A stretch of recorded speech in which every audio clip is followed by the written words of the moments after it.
Topic में आगे जाने से पहले हम आज का फैक्ट सुन लेते हैं फ्रेंड्स। आज का जो फैक्ट है वो ये है कि जैसे कि हमारे मन को एक आदत सी होती है किसी भी चीज में पहले निगेटिविटी देखने की। तो हमें अपने मन को हर चीज में अच्छाई देखने के लिए ट्रेन करना है। Train your mind to see the good in everything.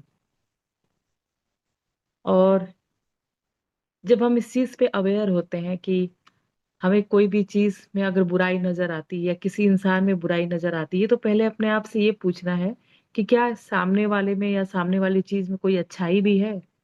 तो जब हम अपने आप को ये सवाल पूछते हैं तो जरूर कुछ दो चार अच्छाइयां भी सामने वाले में से निकल करके आती हैं।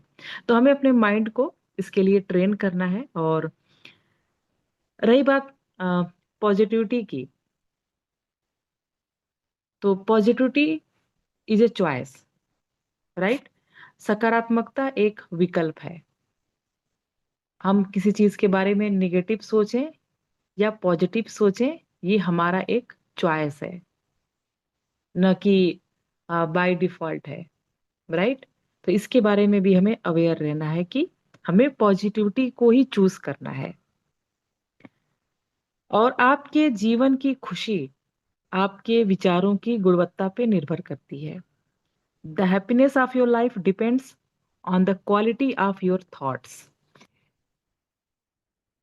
हम खुश हैं, हम खुश नहीं हैं, ये बहुत ज्यादा डिपेंड करता है कि हमारी जो सोच की क्वालिटी है वो कैसी है। यानी कि हम हर एक चीज में क्वालिटी ढूंढते हैं, लेकिन हम हमारी जो थॉट्स हैं, हम क्या सोचते हैं, किस लेवल का सोचते हैं, उसकी क्या क्वालिटी है, इसके बारे में भी हमें अवेयर होना चाहिए कि मेरे सोचने की क्वालिटी क्या है, राइट। ये बहुत ही इंपॉर्टेंट पॉइंट है कि हम अपने सोच के क्वालिटी को नजरअंदाज कर देते हैं, उसको इग्नोर कर देते हैं। तो हमें अपने सोच की क्वालिटी को भी देखना है, उसको भी परखना है, और उसकी गुणवत्ता को हमें दिन ब दिन उसके क्वालिटी को ऊपर करना है, उसके लेवल को अप करना है, राइट। तो इसमें हमारा 3 पॉइंट इसमें हो गए कि हमें अपने माइंड को ट्रेन करना है कि वो हर एक चीज में अच्छाई को देखे। और दूसरी बात कि पॉजिटिविटी इज अ चॉइस।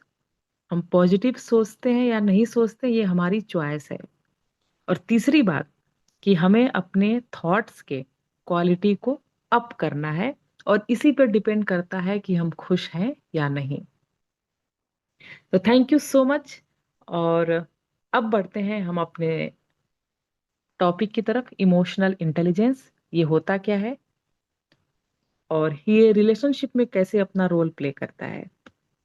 और इसके लिए मैं आप सबकी अनुमति से मैं सादर आमंत्रित करूंगी हम सबके मार्गदर्शक परम आदरणीय डॉक्टर अमरेश कुमार शर्मा सर को। Sir, you are most welcome and very very good morning. Thank you so much, ma'am. Very good morning and good morning, everyone. चलिए, काफी 2-3 के बाद मुलाकात हो रही है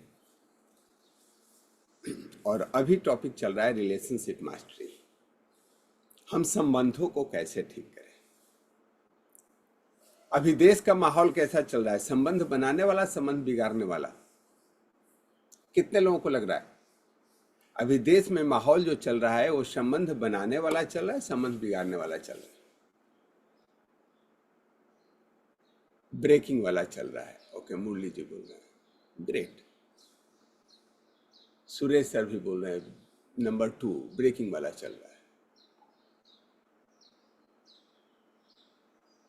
बिगाड़ने वाला चल रहा है। And thank you so much कि आप सबको पता है कि माहौल बिगाड़ने वाला चल रहा है।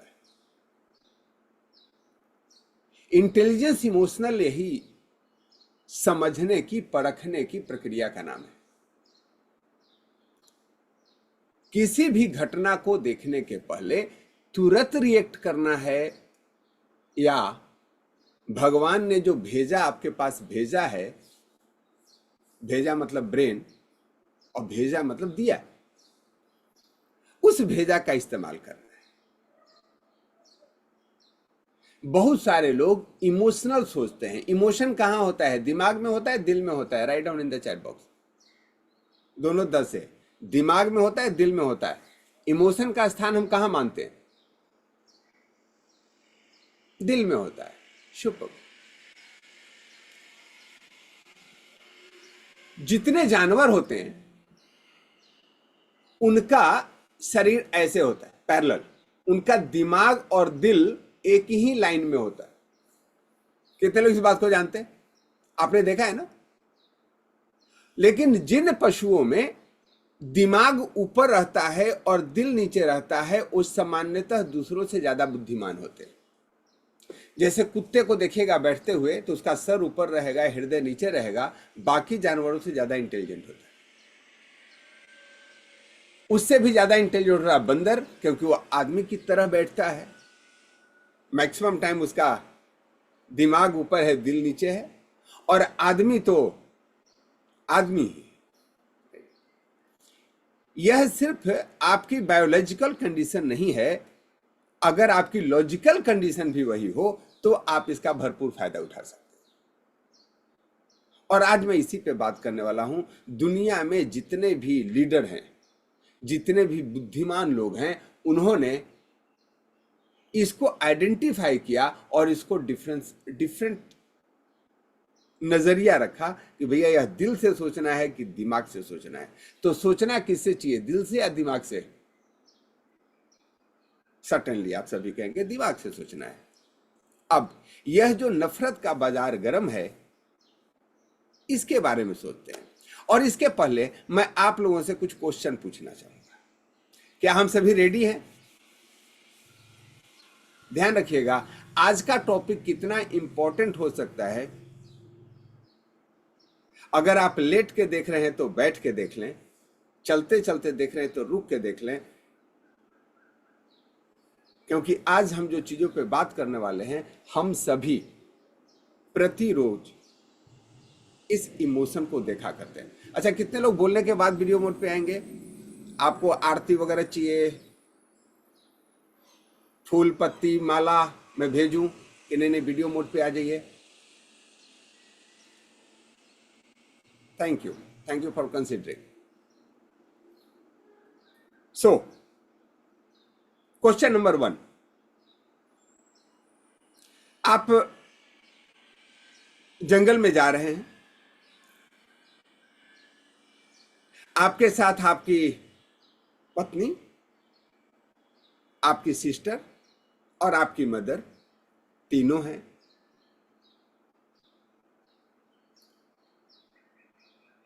और तभी कुछ आतंकवादी आ जाते और वे तीनों में से एक को ले जाना चाहते हैं। To whom you will allow? Wife, mother, sister? Right down in the chat box.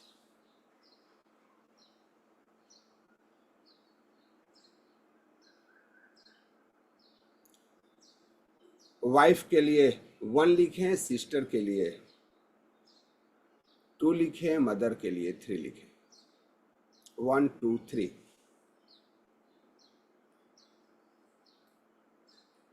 वो आतंकवादी हैं, उनके पास हथियार है, उसके पास लोग हैं।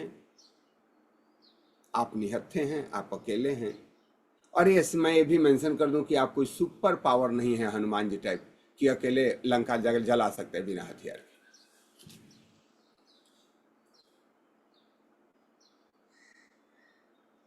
राम अवतार जी बोल रहे हैं, किसी को नहीं परिमला बेम कर रही, किसी को नहीं, किसी को नहीं, किसी को नहीं। कामता जी बोल रहे हैं मैं चला जाऊंगा। परिसा जी बोल रहे किसी को भी नहीं, कम व्हाट में भी।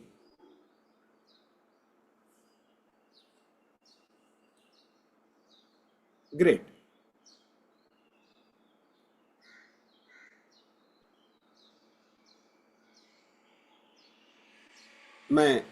मुझसे यह क्वेश्चन पूछा गया था when I have gone for the interview, SSB का, service selection board, right? Of course I was trained that time, मैं ट्रेनिंग लेकर के गया था। दिल से सोचना है, दिमाग से एक्शन लेना है। Got that. मुरली जी बोल रहे हैं मदर, ओके, एनीबडी एल्स? अभी देखो यहां पे क्या हुआ। आप सबका जो ही मां बहन बीवी की बात आई, सबका दिमाग क्लोज हो गया। अब एक दूसरा क्वेश्चन पूछते हैं, तब पहले क्वेश्चन का उत्तर दूंगा कि आप जंगल में हैं और आपके सामने कुछ दूरी पर चिता है। चिता आपको देख चुका है। बगल में एक पेड़ है और एक 8-10 फुट का गड्ढा है।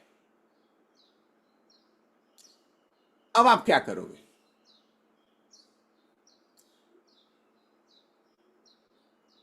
Right down in the chat.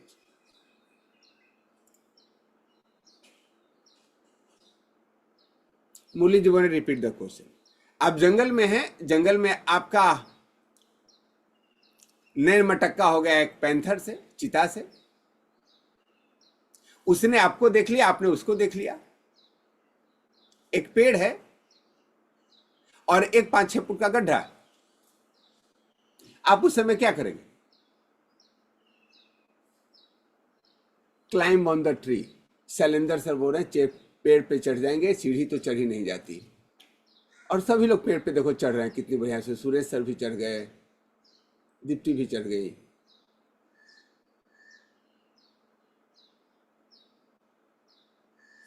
Got that. बोला क्या करना सर? आप मन ही से पूछ रहे हो, मन ही से जवाब देना है। एक व्यक्ति से पूछा गया, बोला कि सर क्या करोगे भाई? बोला मैं क्या करूंगा, जो करना होगा चीते को करेगा। हेलो, जो करना होगा चीते को करेगा। चीता आपसे ताकतवर भी है, आपसे तेज भागता भी है, आपसे तेज पेड़ पे भी चढ़ता है, आपसे तेज गड्ढे में भी कूद सकता है। क्या आपको लगता है कि आपके पास कोई चारा है?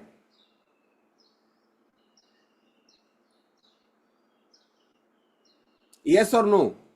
नो। लेकिन उसके बाद भी इमोशनल इंटेलिजेंस के चक्कर में हम कुछ ना कुछ सोच रहे होते हैं। और यही समझने की जरूरत है, आपके पास कोई चारा नहीं, जो कुछ करना होगा चीते को ही करना होगा। पहले क्वेश्चन पे चलते हैं।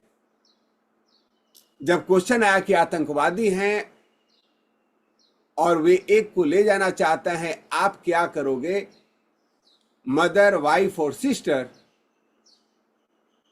तो सबने कहा मैं जान दे दूंगा लेकिन नहीं जाने दूंगा। कितने लोग इस बात से सहमत हैं? You can write down me in the chat box. मैं जान दे दूंगा लेकिन किसी को नहीं ले जाने दूंगा। परिमला मैम, रामोतार जी, शैलेंद्र जी, सुरेश जी, सुपर। और जब आप जान दे दोगे तो तीनों को लेके चले जाएंगे। और हम समझते हैं हम तो बहुत होशियार हैं जी, मर गया लेकिन उस एक चीज हटने नहीं दिया, करने नहीं दिया। Because most of the people are intelligence fool, emotional fool. Most of the की बात कर रहा हूं। और हम कहते हैं कि हम मनुष्य हैं, हम दिमाग से ज्यादा सोचते हैं, हृदय से कम सोचते हैं। अब मैं उस सारे घटनाक्रम को वन बाय वन डिस्कस करने वाला हूं। Will fight till the end. जब भी फाइट करना हो ध्यान रखिएगा, फाइट करने की एक नियम होता है। फाइट बराबरी वाले से करते हैं या थोड़ा 19-20 होता है तो करते हैं, कम से कम वहां करते हैं जहां जान बच रही हो। ऑफ कोर्स आप में से कोई कमांडो ट्रेनिज हो, 4 के पास हथियार है, आतंकवादी है, और आप एक का हथियार छीनेंगे और मार देंगे। अमिताभ बच्चन वगैरह करते हैं बहुत सारे पिक्चरों में, और आप लोग पिक्चरों को पैसा देके देखते हो तो कुछ तो सीख भी लिए हो। गांव में 2 अक्ष से झगड़ा होता है तो घर में घुस जाते हैं, आतंकवादी से लड़ेंगे, क्यों? मेंटली रूप से लड़ना है, क्या फर्क पड़ता है? क्वेश्चन यह है कि मैक्सिमम लोग बिना कुछ सोचे, अब मैं आपको सिचुएशन देता हूं, क्या आतंकवादी आपसे पूछ कर ले जाएंगे क्या कि खाना बनाना इसलिए मां को ले जाता हूं, आपकी वाइफ खूबसूरत है या बहन खूबसूरत है, किसको ले जाना चाहते हो? नो। आपका चॉइस है क्या? नो। तो जहां अपना चॉइस नहीं होता, जहां आपके बस में नहीं होता, तो जो बेस्ट चीज है, बेस्ट सिचुएशन के हिसाब, उसी हिसाब से सोचते हैं। We are not chooser, in that condition you are only beggar. अब आते हैं, यह इमोशनल इंटेलिजेंस के द्वारा पूरी दुनिया को, बड़े बड़े मॉब को कंट्रोल किया जाता है। आपके घर में भी यह परिस्थिति आ सकती है और रिलेशनशिप में बहुत मायने रखता है। और आज मैं एक देश में चल रहे जो मुद्दे हैं उस पर थोड़ा बात करना चाहता हूं। कितने लोग इंटरेस्टेड है?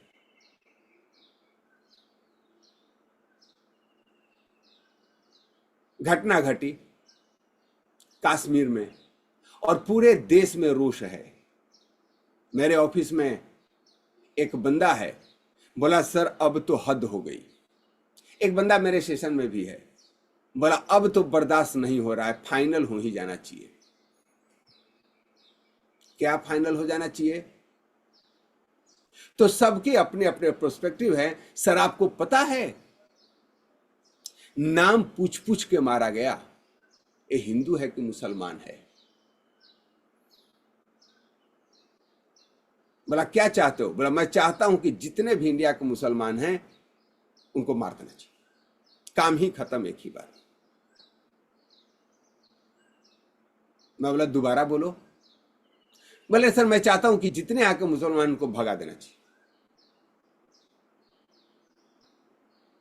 एक मकान शिफ्ट करने के बाद की परेशानी आपको पता है।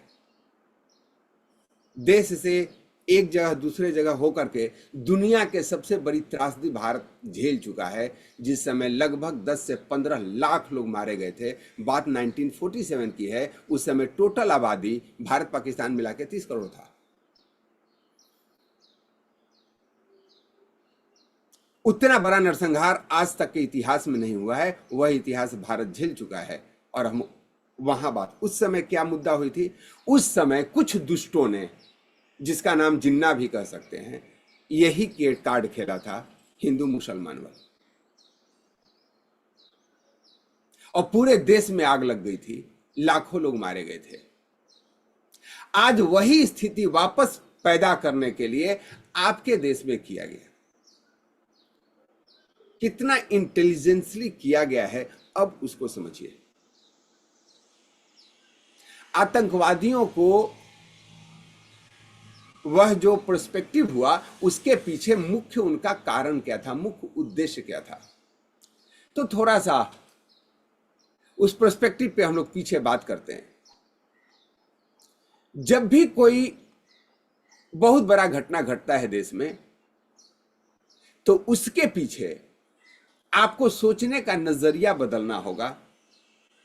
और मैं उसके लिए कुछ टिप्स शेयर करना चाहूंगा। क्या आप सभी रेडी हैं उसके लिए? दिमाग को ओपन करके सुनना है, राइट?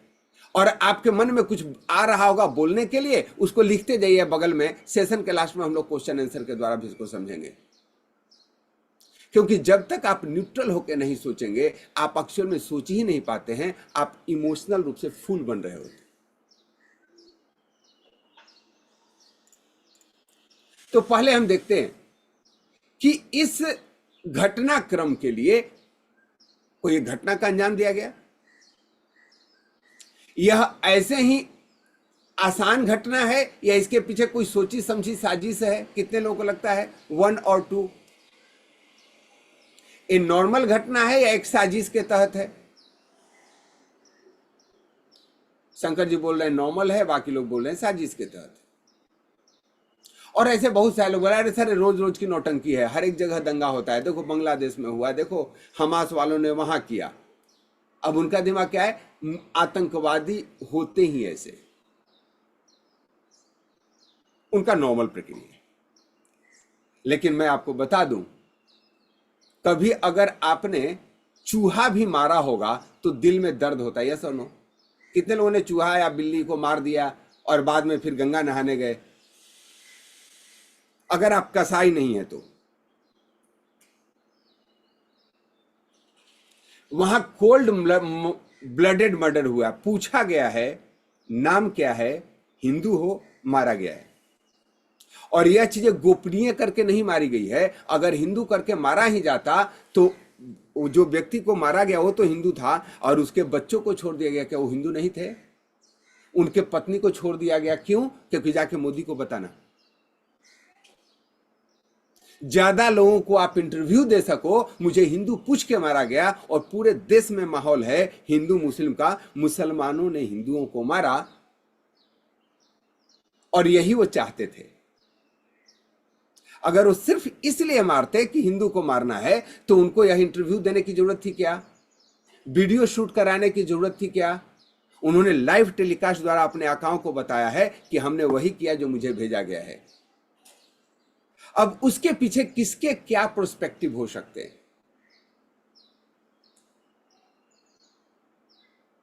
तो प्रोस्पेक्टिव के बारे में बहुत अच्छा एक शायर हैं, उन्होंने कहा है कि सीमा पर तनाव है, पता करो क्या देश में चुनाव है।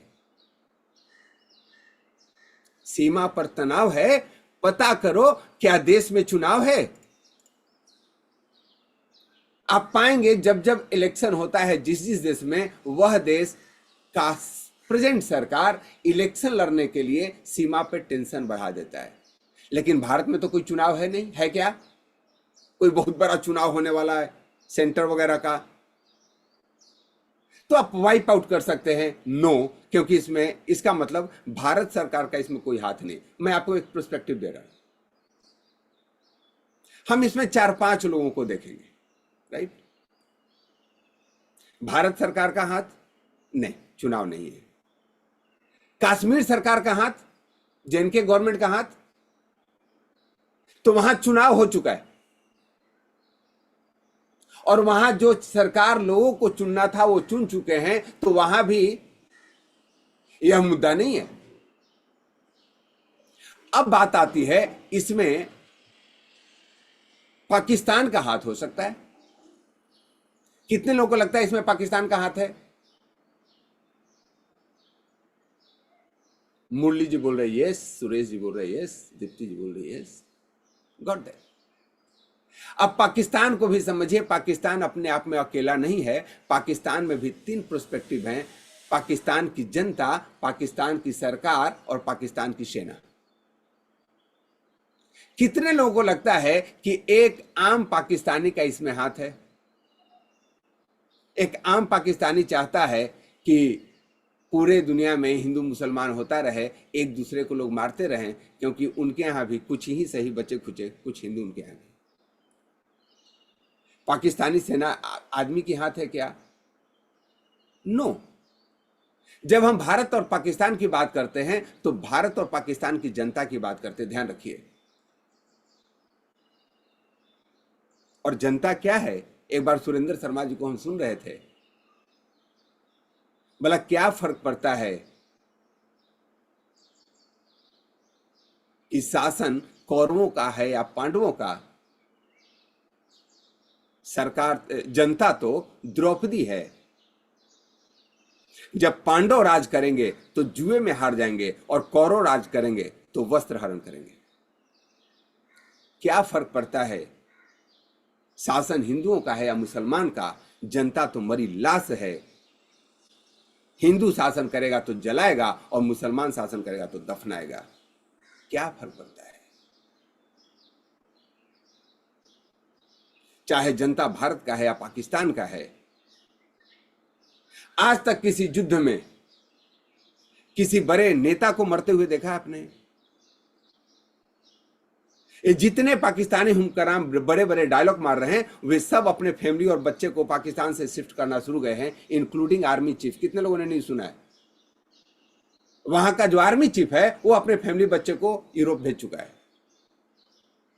और पता नहीं जिस दिन युद्ध बचेगा, उस दिन, जिस दिन युद्ध शुरू होगा, उस दिन उसका प्रधानमंत्री और उसके नेता, उसके सेनापति सारे के सारे पाकिस्तान छोड़ के भाग जाएं, और लास्ट में मरेगा कौन?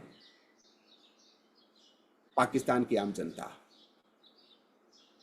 ऑफ कोर्स युद्ध कभी भी रामायण की तरह नहीं होता कि सिर्फ लंका ही जलेगा। युद्ध तो महाभारत की तरह होता है, जहां कौरव और पांडव दोनों तरह की सेनाएं मरेंगी। हर एक व्यक्ति के मुंह से आप सुन रहे हो, एक बार युद्ध हो ही जाना चाहिए, युद्ध हो ही जाना चाहिए। युद्ध का दुष्परिणाम क्या होगा? तो परिणाम के बारे में हम आगे आते हैं, आगे बात करेंगे। पहले हम इस मुद्दे को पूरा करते हैं कि इससे फायदा किसको है। तो हम लोगों ने देखा कि 3-4 इसमें प्रोस्पेक्ट हैं। भारत सरकार वाइप आउट हो गया, जेएनके सरकार वाइप आउट हो गया। लोग बोलते सर कश्मीरी हरामी होते। अब कश्मीरियों की बात मैं आपको बता दूं कि 1990 में जब से कश्मीर में दंगा हुआ था, कश्मीर जाने से लोग डरे और वहां की पॉपुलेशन जितनी थी उतनी ही पॉपुलेशन वहां आर्मी डिप्लॉय की गई। और मैं तो 99 से 2005 तक कश्मीर में रहा हूं। जितने बाजार में जितना ज्यादा यूनिफॉर्म वाले दिखते थे, उससे कम सिविल ड्रेस में लोग दिखते थे। और आपके आसपास पुलिस की संख्या बढ़ती है तो आपके गांव की क्या स्थिति होती है, आर्मी की संख्या बढ़ती है तो क्या स्थिति होती है, आप शायद कल्पना नहीं कर सकते, क्योंकि शांति जगहों पे होती है। आप अपनी मर्जी से सांस नहीं ले पाते हो। वो लोग गांव में आते हैं तो लिखना पड़ता है मैं गांव में हूं, और गांव से बाहर जाते थे तो लिखना पड़ता था गांव के बाहर जा रहा। वे भारत के अंदर कैप्टिव की तरह रहे हैं। धारा 370 से वहां का 2-3 परिवार फल फूल रहा था और वो नहीं चाहते थे कि हटे। भारत सरकार ने कदम उठाया, 370 को हटा दिया। और आम कश्मीर की बात करूं, पिछले 3 सालों में पहले साल 20 लाख, 22 लाख, और पिछली साल की बात करूं 2.5 करोड़ टूरिस्ट कश्मीर में गए हैं। 2.5 करोड़। कश्मीर में पत्थरबाजी बंद हो गई, क्योंकि जितने लोग 500 रुपए के नोट लेकर के पत्थर भेजते थे, सब खच्चर खरीद के टूरिस्टों को लेके इधर उधर घुमाने लग गए। वहां के लोगों को रोजगार मिल गया। अब पाकिस्तानी आकाओं को वहां पत्थर फेंकने के लिए कोई नहीं मिल रहा था। टूरिज्म इतना बढ़ गया है कि हर एक आदमी अपने 2 घर में एक कमरा टूरिस्ट के लिए रख लिया है। उसको 1000-2000 मिल जाते हैं। आम व्यक्ति क्या चाहेगा कि यह जो उनको रोजगार मिला है वह बंद हो जाए? यस और नो? क्या आम कश्मीरी चाहेगा कि वहां तनाव बढ़े? कश्मीर की इकोनॉमी ही चलती है हिंदू टूरिज्म पे। चाहे वो यात्रा वैष्णो देवी की हो या अमरनाथ का हो, चाहे घूमना श्रीनगर हो या पहलगांव हो, जिसको मिनी स्विट्जरलैंड कहा जाता है। आम कश्मीरी भी नहीं चाहेगा कि वहां हो। अब बहुत सारे बोल चल रहे हैं कश्मीर में को बाइकआउट करना चाहिए, कश्मीर में एक भी टूरिस्ट को नहीं जाना चाहिए क्योंकि वहां के लोग गद्दार हैं। एक बार सोच करके देखो।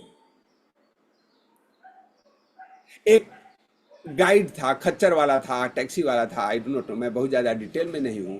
उसने अपनी जान दे दी कुछ परिवार को बचाने के लिए। वो मुसलमान भी था और कश्मीरी भी था। मैं नहीं कहता कि बिना लोकल सपोर्ट के इतना बड़ा हत्या हुआ होगा, लेकिन कुछ गद्दार हर एक जगह होते हैं या पैसे पे बिके हुए लोग होते हैं। उसने वहां किया। आम कश्मीरी के प्रति अगर आप ऐसा सोचते हैं तो सही है या गलत है? Right down in the chat. एक आम कश्मीरी भी नहीं चाहेगा। रोडों पर बुरा हाल है।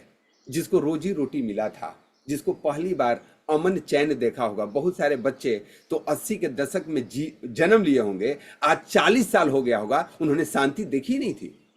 वो तो यही कल्पना करते होंगे कि दुनिया कश्मीर की तरफ कैद खाना है जहां सिर्फ आर्मी आर्मी होती है। उनको सांस लेने का मौका मिला, तो वे क्यों चाहेंगे? चलिए, अब कश्मीरी भी नहीं चाह रहे थे कि हो। अब चलते पाकिस्तान पे। पाकिस्तान की जनता नहीं चाह रही थी। अब पाकिस्तान में 2 फैक्टर बने, सरकार और आर्मी। भारत में 2 फैक्टर नहीं है। यहां की आर्मी सरकार के अंदर काम करती है, जबकि आपके दोनों पड़ोसी देशों में आर्मी सरकार के ऊपर काम करती है। यस और नो? चाहे वो बांग्लादेश हो या पाकिस्तान। अब पाकिस्तान आर्मी की थोड़ी सी बात कर लेते हैं। मूर्ख लोग इमोशन के हिसाब से बात करते हैं, होशियार लोग डेटा के हिसाब से बात करते हैं, और आप सभी होशियार लोग हैं और हम डेटा के हिसाब से बात करेंगे। अभी पाकिस्तान में आर्मी चीफ का नाम क्या है? Can you right down in the chat box? आप लोग बहुत सारे न्यूज वगैरह देख रहे होंगे।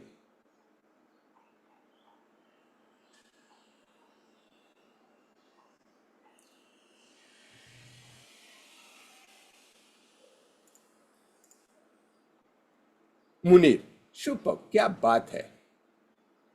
उनका नाम है असीम मुनीर।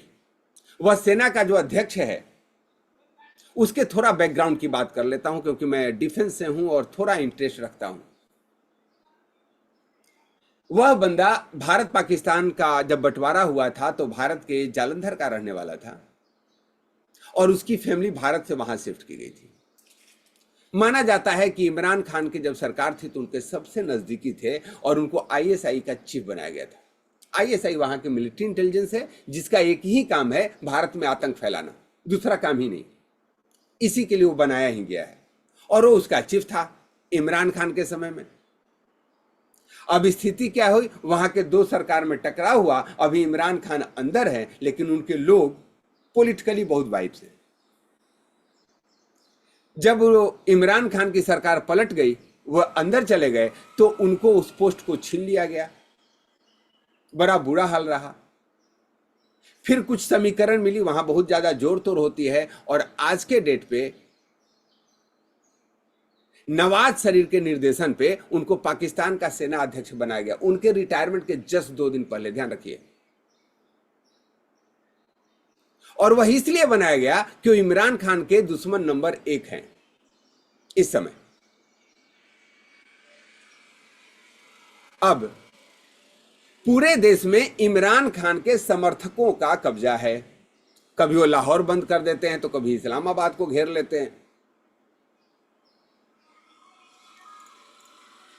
अब उनकी नाकों की स्थिति क्या है, वहां आम जनता के अंदर सेना के प्रति विद्रोह हो रहा है। और एक और डायलॉग चलिए कि पाकिस्तान पेट से है। पाकिस्तान के 2 बच्चे होने वाले हैं, सिंध और बलूचिस्तान। आपने नाम सुना है ना? बलूचिस्तान की डिलीवरी बहुत जल्दी हो सकती है, प्रीमेच्योर। स्थिति ऐसा है कि दूसरे देशों में तो फ्लाइट अपहरण होता है, कार का अपहरण होता है, वहां ट्रेन का अपहरण हो रहा है। विद्रोह का क्या आलम है कि वहां आर्मी पहुंच रही है, न सेना पहुंच रही, जो पहुंच रहे हैं मारे जा रहे हैं। अब आर्मी के थू थू हो रही है पूरे देश में। आर्मी न देश के अंदर लोगों को बचा पा रही, न बाहर बचा पा रही है। अब आर्मी के पास चैलेंज है अपनी साख को बचाए रखना, अपनी इज्जत को बचाए रखना। और आर्मी की इज्जत कब होती है? जब झगड़ा बॉर्डर पे होता है। नहीं तो आर्मी देश के लिए लाइबिलिटी है, राइट? जब ही बॉर्डर पे आपका तनाव खत्म हो जाए तो आपको इतनी बड़ी आर्मी की जरूरत है क्या? वो बोलोगे यार फैक्ट्री में काम करो तो कुछ देश का इनकम हो, खेती करो तो हो। इतनी बड़ी आर्मी बिठा के भारत पाकिस्तान क्यों रखता है? क्योंकि आपस में झगड़ते रहता है। इतनी आर्मी की, बड़ी आर्मी की जरूरत उन देशों को नहीं है जिनके पड़ोसी शरीफ हैं। चलो साहब, अब उसने, आर्मी ने अपनी साख को बचाने के लिए यह हमला करवाया है। कितने लोग इस बात से सहमत है? क्योंकि उसका इंटरेस्ट है। और दूसरा इंटरेस्ट वहां के सरकार का भी है, क्योंकि सरकार का एक ही काम है, कटोरा लेके भीख मांगना।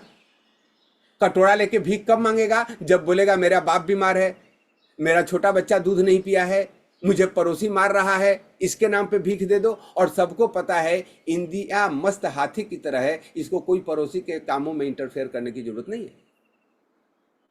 अब इस नाम पे उसको भीख मांगना बंद हो गया। कश्मीर में शांति ऊपर से हो गई। अब उसको कोई ऐसा मुद्दा बनाना था जिसमें भारत पाकिस्तान के हिंदू मुसलमान आपस में लड़ जाएं, ताकि पूरे दुनिया से इस नाम पे भीख मांगे कि देरो में मेरे बगल के पड़ोस में मुसलमानों पे जुर्म हो रहा है। और मैं सैल्यूट करता हूं भारत के जनता को और भारत के सरकार को। आपने आज तक के इतिहास में पहला बार देखा होगा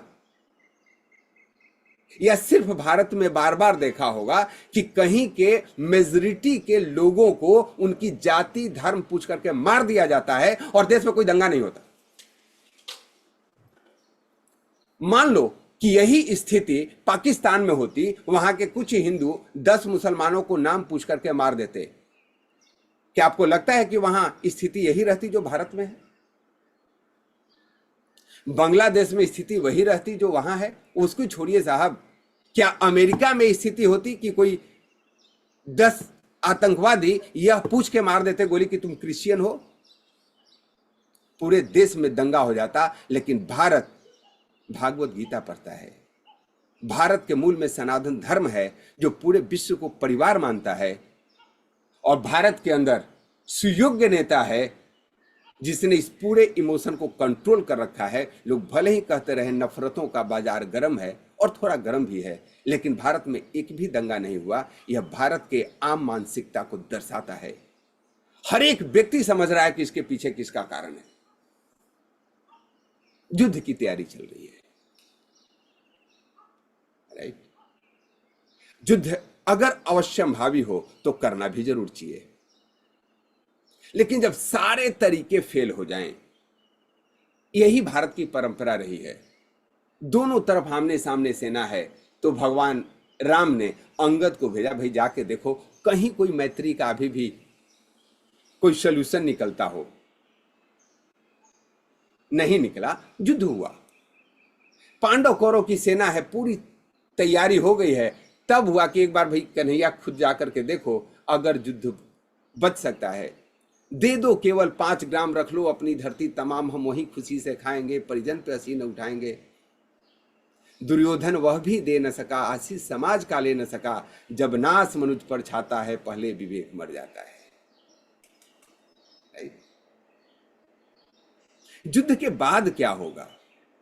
अगर महाभारत के शांति पर्व में जाएंगे तो युद्ध के बाद में युधिष्ठिर बड़े शोकाकुल हैं, इवेल्युएट कर रहे हैं। वो खर्चा बर्चा जोड़ते हैं ना खुद युद्ध का, तो उन्होंने खर्चा जोड़ा और चारों तरफ देखा युद्ध किसके लिए लड़ा, तो 5 ही भाई थे। रहा न कुल कोई रोवन हारा। कौरवों पांडवों के बच्चे बच्चे तक कट के समाप्त हो गए थे। लाखों नहीं करोड़ों में जनसंहार हुआ था। रोते हुए घर के जो बुजुर्ग अकेला लेटा हुआ था, सरसैया पे उसके पास जाते हैं, बोला पितामह मैंने क्या कर लिया? सिर्फ 5 लोगों को न्याय दिलाने के लिए इतनी बड़ी हत्या। तो भीष्म पितामह कहते हैं युद्ध के नियम हैं, अगर युद्ध टाला जा सकता है तो टालना चाहिए, लेकिन अगर युद्ध नहीं करना कायरता माना जाए तो युद्ध करना चाहिए जो तूने किया। और जब तुमने इसलिए किया कि तुम युद्ध नहीं करना चाहते थे, करना पड़ा, तो इसमें गिल्ट किस बात की? तो यशस्वी भव। आज भारत उसी मुहाने पे खड़ा हो गया है, नहीं चाहता है कि युद्ध हो। और मैं आपको बता दूं कि संभावना भी बहुत कम है। आज तक 2 न्यूक्लियर पावर के बीच में युद्ध नहीं हुआ है, क्योंकि इससे पूरा वर्ल्ड का समीकरण खराब हो जाएगा। कोई भी वर्ल्ड कम्युनिटी नहीं चाहेगी कि दुनिया में परमाणु वार हो, लेकिन उसके पहले आपस में देशों का क्या हल है, दोनों देशों में दंगा नहीं हो जाए, यह पूरा दुनिया भी चाहेगा। ध्यान रखिए, सबको हथियार बेचना है। और एक शायर की शायरी, साहिर साहब अगर आप लोगों ने सुना होगा तो उनकी एक शायर मुझे याद आती है। जंग तो खुद एक मसला है, जंग तो खुद एक मसला है, जंग क्या मसलों का हल देगी?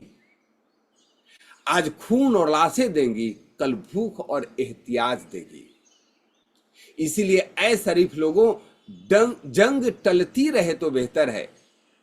हमारे और आपके घरों में समाज जलती रहे तो बेहतर है, समाज जलती रहे तो बेहतर है। ध्यान रखिए, जंग जितना टले टलना चाहिए, लेकिन शर्त यह भी है कि किस कीमत पे। क्या मजबूत होकर के पिटता रहे? क्या भारत के लोग कटते रहें? यह जानने के बावजूद भी कि यह काम किसी पार्टिकुलर ऑर्गेनाइजेशन द्वारा अपने फायदे के लिए किया जा रहा है, तो समय आ गया है पाकिस्तान आर्मी को समाप्त करने। और यह कदम बहुत बढ़िया से हमारे देश की सरकार ले रही है। बिना किसी लाग लपेट के भारत के सारी पार्टियां एक है। क्या आप लोग इस बात को देख रहे हैं? भले ही भारत के बंटवारा के लिए जिम्मेवार कहा जाने वाला कांग्रेस हो, या भारत में दंगा फसाद को प्रमोट करने वाला असुद्दीन ओवैसी, क्या नाम है उनका, ओवैसी, जो सबसे ज्यादा कंट्रोवर्शियल स्टेटमेंट देते, सारे के सारे एक मत से इस बात के लिए हैं कि यह काम पाकिस्तान का है और हमें पाकिस्तान से बदला लेना है, पाकिस्तान से भी, पाकिस्तान आर्मी से बदला लेना है। और भारत ने युद्ध की शुरुआत कर दी है। युद्ध सिर्फ हथियार से नहीं लड़ा जाता, आज का युद्ध आर्थिक स्तर पर लड़ा जाता है, और भारत ने दाना पानी खाना सब कुछ बंद कर दिया है। क्या आप लोगों को पता है पाकिस्तान में आटे का रेट क्या है? 1 किलो आटा का दाम 600 रुपए। अब आप कल्पना करके देखिए कि अगर यह महंगाई आपके यहां हो गई तो आपकी स्थिति क्या हो गई। कल वहां पानी के नाम पर 22 लोग मर गए, पानी लेने के लिए। ना वहां दाना है, ना पानी है, और वहां संभालने में सरकार की हालत खराब हो गई, क्योंकि वो सिर्फ खून की भाषा समझते हैं। तो युद्ध के विषय में भी एक बहुत बढ़िया शायर है, रुग्ण होना चाहता कोई नहीं, रोग लेकिन आ गया जब पास हो। रुग्ण मतलब बीमारी। रुग्ण होना चाहता कोई नहीं, रोग लेकिन आ गया जब पास हो। तिक्त औषधि के सिवा उपचार क्या, सामित होगा अब नहीं मिष्टान से। सामित मतलब उपचार नहीं होगा मिठाई खाने से। अगर बीमारी कोई नहीं चाहता और आ जाए तो तीखी दवाई तो चाहिए, राइट? नहीं चाहता है भारत युद्ध, लेकिन अब सर पे आ गया तो क्या किया जाए, राइट? तो फिर हमें एक कविता की पंक्ति जरूर कहूंगा कि फेंक जहां तक भाला जाए, द्वंद कहां तक पाला जाए, युद्ध कहां तक टाला जाए, तू भी है राणा का वंशज, फेंक जहां तक भाला जाए। दोनों ओर लिखा हो भारत। जैसे वो एक पिक्चर में देखे ना, अमिताभ बच्चन शोले पिक्चर में उछालता है, दोनों तरफ हेड होता है। दोनों ओर लिखा हो भारत, सिक्का वही उछाला जाए, इस बिगड़ैल पड़ोसी को अब फिर शीशे में ढाला जाए, फिर शीशे में ढाला जाए। और आपको पता है ये शेर किसने लिखा है? वाहिद अली वाहिद। उन्होंने कहा है कि तू है राणा का वंशज, फेंक जहां तक भाला जाए। वाहिद अली वाहिद शायर हुए हैं, मुसलमान हैं। यहां कंफ्यूजन क्या हो जाता है, लोग मुसलमान और पाकिस्तान में अंतर नहीं कर पाते। यहां तो पाकिस्तान में भी अंतर है, पाकिस्तान की जनता, पाकिस्तान की आर्मी, पाकिस्तान की सेना, क्योंकि मैक्सिमम लोग इमोशनल इंटेलिजेंस की तहत नहीं सोचते, इमोशनल फूल बनते हैं, और आपको भरपूर प्रयास किया जाएगा आपको वह फूल बनाने के लिए। मैं नहीं जानता मैं कितने हद तक लोगों तक पहुंच सकता हूं, लेकिन यह हम सबकी जिम्मेवारी है, नैतिक जिम्मेवारी, कि आप जहां भी हैं वहां इन तथ्यों से लोगों को अवगत कराएं। आप जहां हैं वहां शांत रखें। यह झगड़ा भारत के हिंदू मुसलमान का है ही नहीं। बहुत सारे डायलॉग आ रहे होंगे, व्हाट्सएप आ रहे होंगे, मैसेज आ रहे होंगे, प्रूफ दिए जा रहे होंगे। अगर आप ऐसा करते हैं तो वे लोग अपने षड्यंत्र में कामयाब हो जाएंगे। यस और नो? वो तो यही चाहते थे कि आप लड़ो, तभी तो नाम पूछ के वीडियो रिकॉर्ड करके आपके पास भेजा जा रहा है। हिंदू कह के मारा, मुसलमान कह के मारा। आपको सावधान होना है और आपको इमोशनली इंटेलिजेंट बनना है। Yes gentleman, thank you so much. हो सकता है कि हमारे मंतव्य से आप लोग डिफर करते हो, सोचिएगा जरूर।